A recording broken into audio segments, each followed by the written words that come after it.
Vous êtes avec moi? Vous vous en souvenez, si vous êtes avec moi, on va changer le monde. Et c'est sûr. Je vais vous expliquer comment.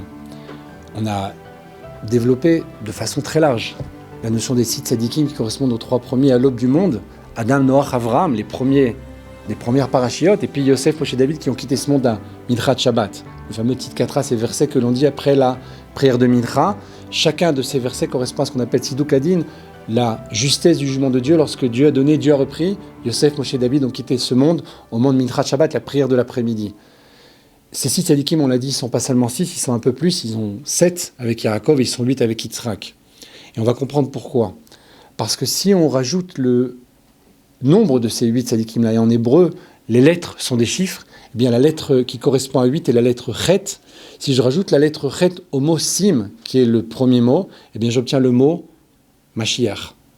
Oui, Sim plus Chet, vous obtenez le mot Mashiach avec un agencement, un changement au niveau des lettres. Mais c'est le message là-bas. Ces 8 tzadikim-là correspondent au Mashiach.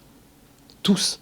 Les 2 premiers parce que il n'y avait pas le choix. Adam, Arishon et Noach étaient les seuls. Mashiach doit pouvoir venir à chaque instant. Ils étaient potentiellement, Bekoach, comme on est en hébreu, potentiellement, virtuellement, le Mashiach. Avraham, c'est évident, on a dit c'est le symbole du premier Beth Amikdash, Yitzhak du 2e, Yaakov du 3e, en espérant aujourd'hui même. Viennent ensuite Yosef, Moshe et David, qui sont véritablement déjà beaucoup plus proches de nous.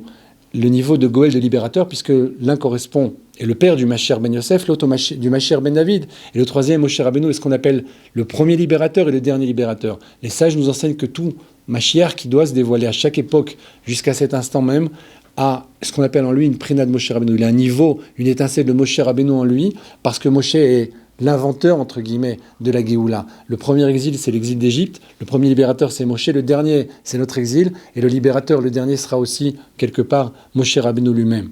Donc on voit ici que tous ces tzadikim-là se retrouvent. Ils sont 8. Il y en a encore un 9e. Il n'est pas marqué de façon claire. Il y a marqué Val Kol Israël et sur tout Israël. Eh bien, c'est Aaron HaKohen. Parce que si on a une menorah ici, composée de 8 tzadikim, donc à 8 branches, il faut bien quelqu'un qui l'allume, comme dans le Beth Amikdash, celui qui arrangeait, qui allumait, qui préparait la Hanoukia, la menorah en tout cas, eh bien, c'est Aaron HaKohen. Donc on est passé à 9. Et le 10e, eh bien, c'est Mashiach lui-même. On l'a évoqué dans ce mot Sim.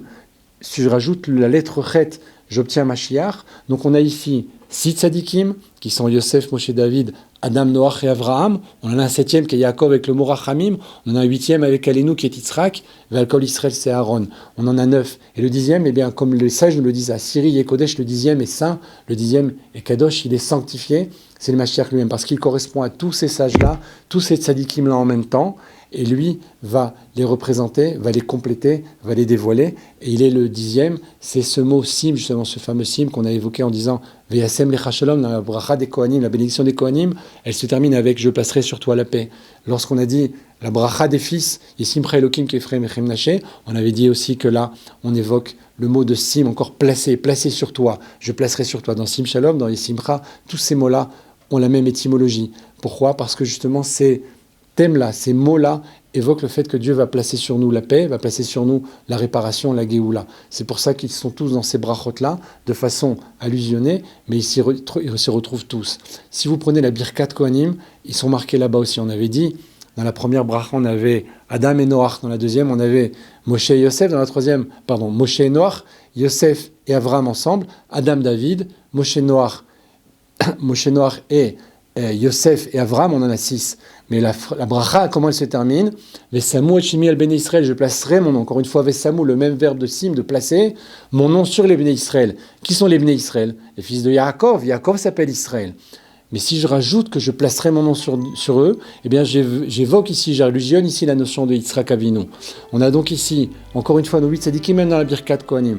Et elle se retrouve aussi dans toutes les autres. Parce que ces 8 sages-là, on avait dit, avec le mot sim, avec le mot chet, qui est le mot la lettre qui correspond à 8 en hébreu, eh bien j'obtiens le mot Mashiach. Tout cela est marqué en allusion, et encore une fois, peut-être qu'en réfléchissant encore tous ensemble, et en se concentrant un petit peu plus loin maintenant, au-delà des 6 qu'on a connus, avec le 7e et le 8e, eh bien on pourra dévoiler tous ensemble la Géoula, et tous ensemble, on pourra changer le monde.